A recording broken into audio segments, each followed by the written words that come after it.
Clay County. It's me again, Sheriff Darrell Daniels, for our next episode of We Are CCSO.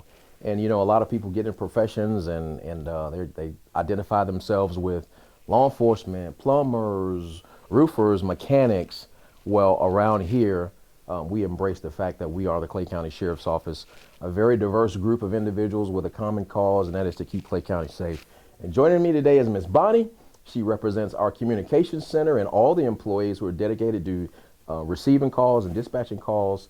Miss Bonnie, if you could introduce yourself and tell us a little bit about what you do, and I will take it from there. Awesome. I'm Bonnie Lovett, been with the Sheriff's Office for 10 years.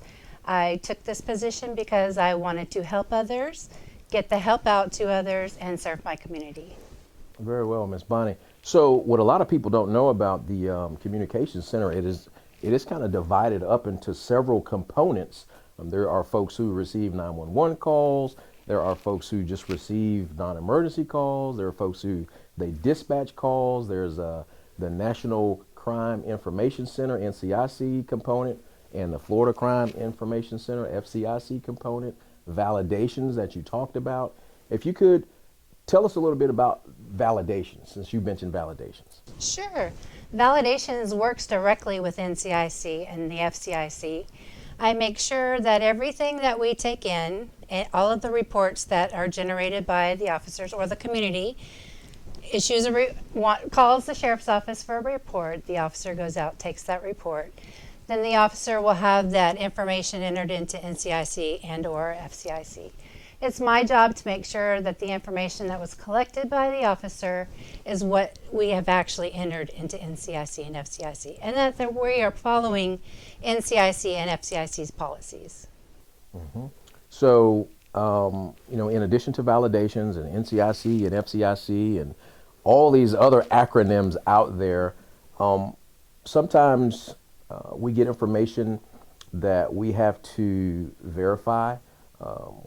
Confirmations and hits, if you will. If you could speak about hit confirmations and what would cause a hit in the first place.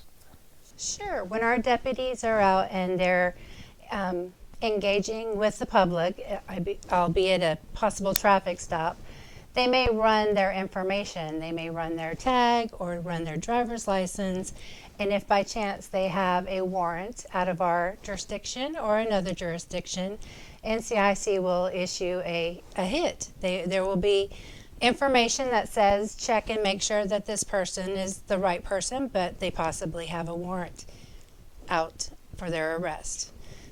So it's up to the NCIC operator and the officer that's handling the person that they're out with to make sure that that hit confirmation indeed matches the person they're out with. And the purpose of that is to ensure that someone who shares the same name, first and last name as someone else, and we know in this country that there's a lot of John Smiths and Joe Smiths and everybody else. We don't want to confuse one person with the identity of another person. And so, you know, in the case that Miss Bonnie was talking about, let's say we use Joe Smith as for an example. Just in Clay County, just probably hundreds of Joe Smiths. And, you know, we want to make sure that we have the right Joe Smith, and we verify that the driver whose name we're getting hit on is actually the person that is actually wanted. Yes. So there's no confusion.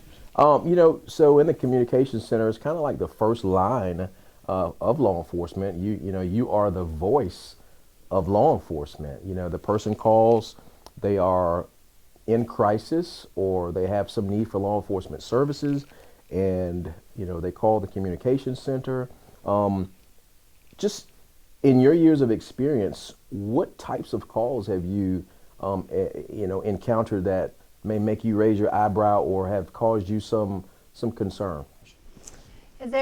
We always get calls, and a lot of times the information that you're getting from the person calling in is not the full story. So as a public safety telecommunicator, you have to keep your ears open, because sometimes there's the unsaid. And there have been calls where I've had someone call in and state a situation, but you could hear something totally different in the background. So we have to take that information as a whole and add that to the information of what the caller is saying so that the deputy knows that there might be something else going. Sure, sure. And as a telecommunicator, you are you're equipped with different reference materials inside the communications center, such as tactical dispatching manuals and things like that, so that in the event that someone calls in who is in an emergency situation, who may need some level of first aid guidance, you folks are equipped with information that you can relay to them to help walk them through some of these situations. We do have some information to help with different types of situations, definitely. But we also have our public safety department that we can refer medical emergencies to. And they in turn have the same information that they can step through and make sure that the person gets the help that they need. So for those who are interested in what a telecommunicator does, what kind of hours do you work? What is the setting inside the communications center? Just give us a little bit of information about your job. We have two different shifts. We have 12-hour shifts, and they're 6 to 12 and 12 to 6, which coincide with the deputies so that we work well as a team. You come in, and the previous shift will tell you about what their night was like and pass on some information. If they're still currently working on cases or involved with some of the deputies out, they'll pass on the same information so we can carry through with the previous shift. And then we just start taking calls. The morning, it's usually calls about traffic and about the schools, and then it just goes from there. During the budget prep season, in interacting with the Board of County Commissioners and me talking to the citizens of Clay County, I mentioned the fact that we had some shortages in our communications center. And if you could speak to those shortages and what that's causing for workload. Yes, we are very short in the communications center. We generally are short 2 to 3 people a day on each shift. So we have many people working overtime. They come in and they'll work another shift just to help us out because we're so short that our dispatchers aren't able to step away and have lunch if we didn't have somebody coming in and work over. And I can't even imagine needing law enforcement services and calling either 911 or calling a non-emergency number, and the phone just rings and rings and rings with nobody picking up on the other end. And what that would cause, as far as my level of concern, it would spike that at that moment. But that's the reality that we're facing when we have a shortage of dispatchers in the communications center. We never want to put the citizens of Clay County at risk for not being able to reach law enforcement. But here's my pitch to anybody who's even considering a career as a telecommunicator. Apply with the Clay County Sheriff's Office. We need more dispatchers. If you could speak to, and I can say this, there's no way in the world I could be a telecommunicator. Not because I couldn't perform the task. I don't think I can multitask like that, because it's calls are coming in, you're talking at the same time, you're typing at the same time. So it takes some degree of being able to multitask that I don't think I possess. Can you speak to that? It's a huge amount of multitasking. Not only are you listening to your caller, you have to listen to the room.